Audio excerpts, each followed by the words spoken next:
पहिल्या दिवसापासून जसं ते कळालं की हा रस्त्याचं काम सुरू होतंय आणि ते आपल्या भागातनं जात आहे.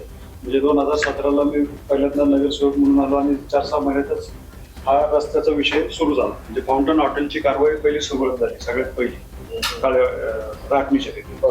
आणि तिथे त्याच्या मागे असलेल्या 10-15 घरांवरती देखील कारवाई झाली. त्याच्यानंतर ती कारवाई इकडच्या भागातनं सुरू होणार हे आम्हाला जसं कळालं, तसे सगळ्यात पहिली सुरुवातीला त्याच्यामध्ये अग्रेसर भूमिका घेऊन मीच पहिले उतरलो होतो. आणि त्यावेळेस विजयजी होते, तुम्ही पण होते, तर तुम्हाला पण बोलवलं होतं. आयर गार्डन कशी आपण सगळ्यात पहिली सभा तिथे घेतली आणि त्या सभेमध्ये मी म्हणजे पदाचं किंवा बाकीच्या कुठल्याच गोष्टींचं मी त्यावेळेस हे नाही केलं. तर त्यावेळेस माझे शब्द होते, घराची कुठल्याही एक वीट जरी आली तरी माझ्या पदाचा मी राजीनामा देईल. आणि हे काही राजकीय स्टंट किंवा बाकीच्या गोष्टी नव्हत्या. आमचं लहानपण पण तिथंच गेलं. बरोबर. माझा जन्म तिथं, माझ्या वडिलांचं, आमचे म्हणजे पिढ्यानपिढ्या आमच्या तिथे गेलेल्या आहेत. तर आपल्या घराला पहिल्यापासून आम्ही काय आज नवीन नाही पाहत. बरोबर. पूर्वीपासून एक घर झालं, कारवाई आली प्राधिकरणाची, दगडफेक करताना आम्ही लहानपणापासून बघतो. प्राधिकरणाच्या गाड्या पडलेल्या आहेत आमच्या तिथे कित्येक वेळा माझ्या बरोबर. म्हणजे आता मागे 2012ला सुद्धा कारवाई झाली, तर त्यावेळेस माझं मित्र दिनेश शेडगे, कैलास आहे, आमच्या भागातल्या लोकांवरती कारवाई झाली, अटक झाली, अजून सुद्धा केसेस चालू. 16 दिवसांनी मार खाल्ला होता. हो.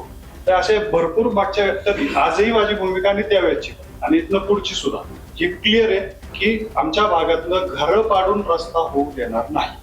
या भूमिकेवरती पहिल्यापासून आजपर्यंत आणि पुढे सुद्धा काय त्याच गोष्टीवरती मी ठाम असणार.